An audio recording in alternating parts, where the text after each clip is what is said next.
Hi everyone! Welcome to the Empath It's another love reading, timeless and general. Take what resonates lang po. Maybe some part of the reading makaresonate kayo, some part of it hindi. Totally makaresonate na parang kwento ninyo ito.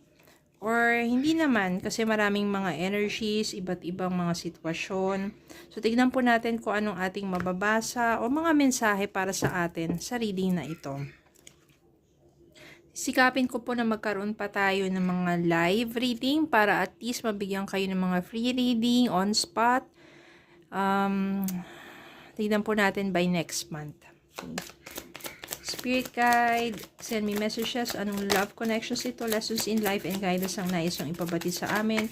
Mga aral at gabay sa buhay pag-ibig. Spirit guide, send me messages. Anong love connections ito, lessons in life and guidance nais yung ipabati sa amin.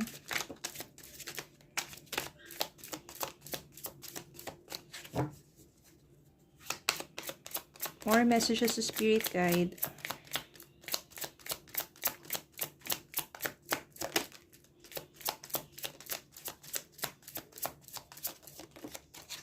Okay.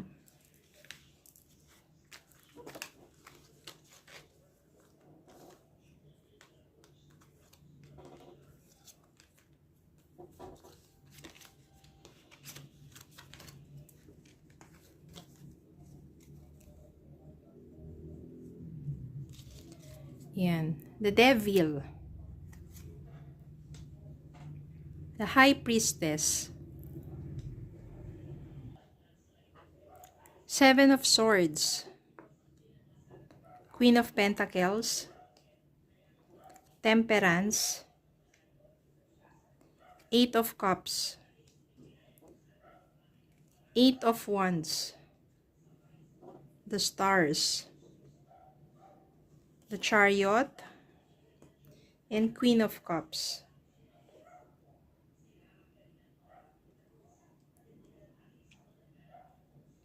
Yan. Okay.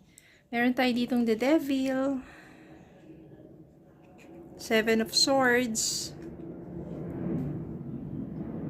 So, malamang sa malamang meron ditong cheating, deceit, lies, kasinungalingan, punong-puno ng kasinungalingan, at aapektuhan ng iyong mental health dito because of cheating, addiction, ang toxic ng energy na to.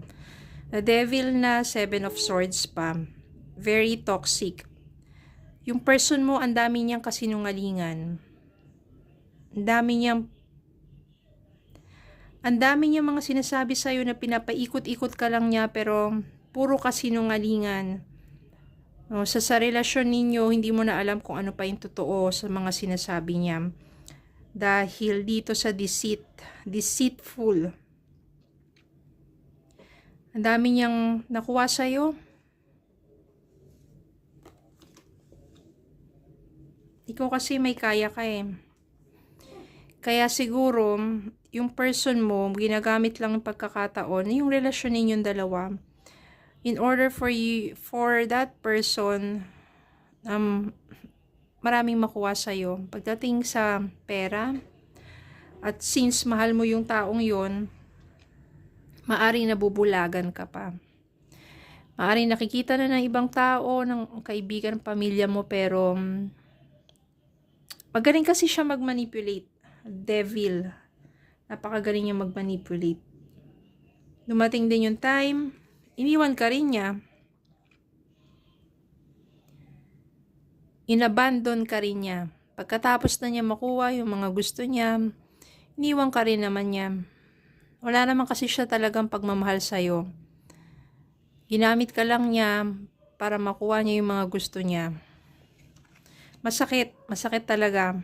Especially kapag gano'n yung tao na minahal mo eh, pinagkatiwalaan mo, kala mo totoo siya sa'yo pero hindi pala. And since pinapairal mo yung damdamin mo, mahal mo, kaya minsan natatakpan yung linaw ng pag-iisip. Kaya parang sumusunod ka na lang sa mga sinasabi niya, na ma-manipulate ka niya. Which is, mahirap at masakit yung ganon. Mabuti na lang dito, medyo na nagkaroon ka ng magandang insight. Ito, spiritual insight. Nang pag-alis ng taong yon, medyo na na kung dati nabubulagan ka, you are blindfolded, nawala na yon. Nagkaroon ng linaw, nagkaroon ng masasabi natin na hindi ka na nagbubulag-bulagan pa. Mahirap tanggapin yung katotohanan at mahirap maka-move on. Pero dahil sa malakas ka, you have emotional stability. At alam mo sa sarili mo na kaya mong bumangon. Na hindi pa guguho ang mundo mo at hindi pa matatapos dyan ang mundo mo sa pagkawala ng taong. Magkakaroon ka nga ng relief eh. Marirealize mo yun one day na mas gagaan yung pakiramdam mo kasi finally wala ka na pala dun sa ganong klaseng sitwasyon, sa ganong klaseng relasyon. Di ba parang marirealize mo na nandito yung stars, talagang dinadala ka sa tamang direksyon. Yung faith mo, yan, it will lead you into healing. Yung pagiging positibo mo sa kabila na nangyari sa'yo at sa ginawa sa'yo ng person na yun, yung paniniwala mo that there is something better coming into your life. It will lead you to the right direction. At maganda nga dahil hindi mo kailangan magmadali. Nandito yung temperance, you need to be patient. Kailangan balanse. Ngayon matututunan mo na dapat balanse pala, no? Ang pag-iisip at ang damdamin. Hindi puro damdamin lang. Kailangan, kaya nga mas mataas, 'di ba, ang utak kaysa sa puso. 'Di ba? Lalo na, you have to learn the lesson. Hindi pwedeng maulit na naman sa yun kasi ibig sabihin hindi ka natuto. So you have to learn the lesson. Na kapag may makikilala ka, talagang alamin mo ng gusto, gumawa ka na din mga paraan, sabihin natin, just to get to know that person well. At hindi basta-basta na parang saglit lang na magkakilala, kayo na agad, di ba? But you have higher intuition. Malakas ang intuition mo eh.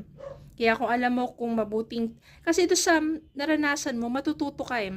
Yung spiritual insight na yan, lalakas yung intuition mo. Before kasi natakpan eh, natabunan ng puro damdamin lang. But this time, you have, lumakas yung spiritual connection mo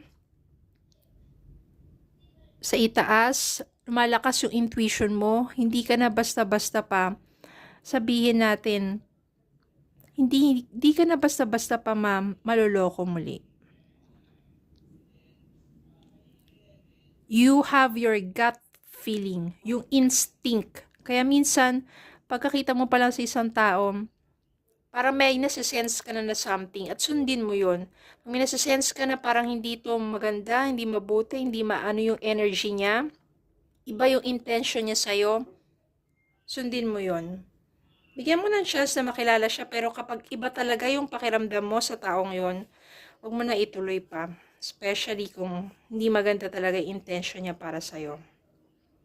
Well, someone is coming into your life.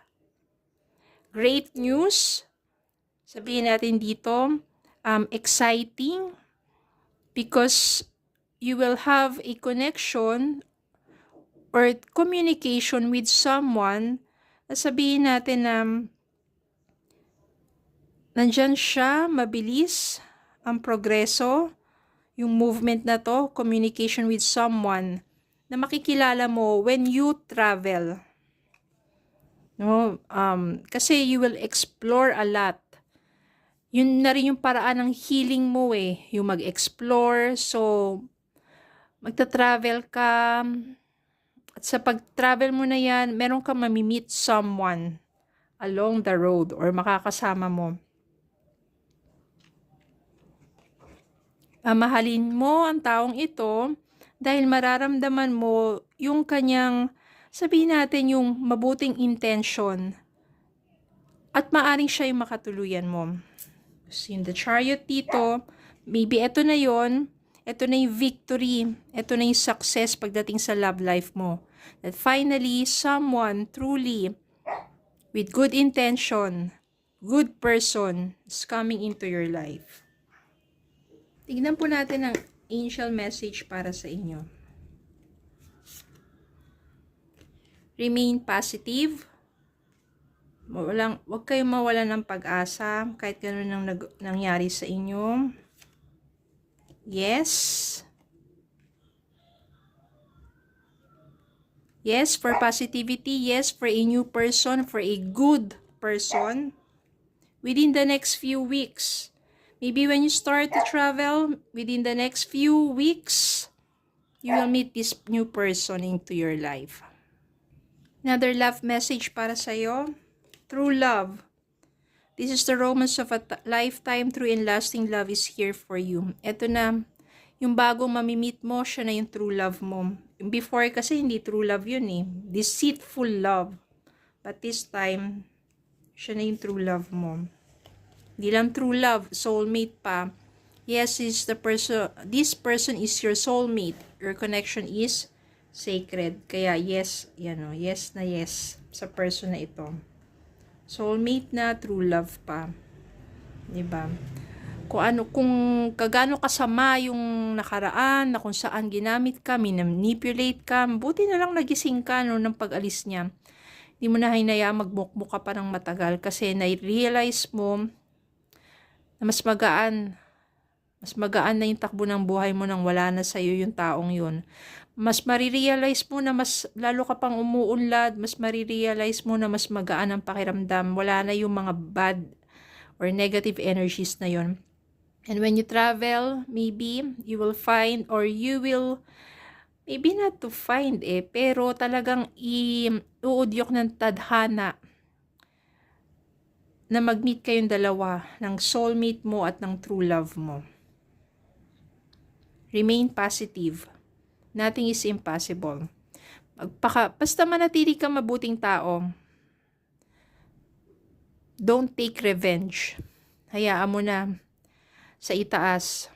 Siya nang bahalang gumanti para sa'yo. Doon sa taong nanloko at gumamit sa'yo. Mas matindi pa yung karma sa kanya. Okay?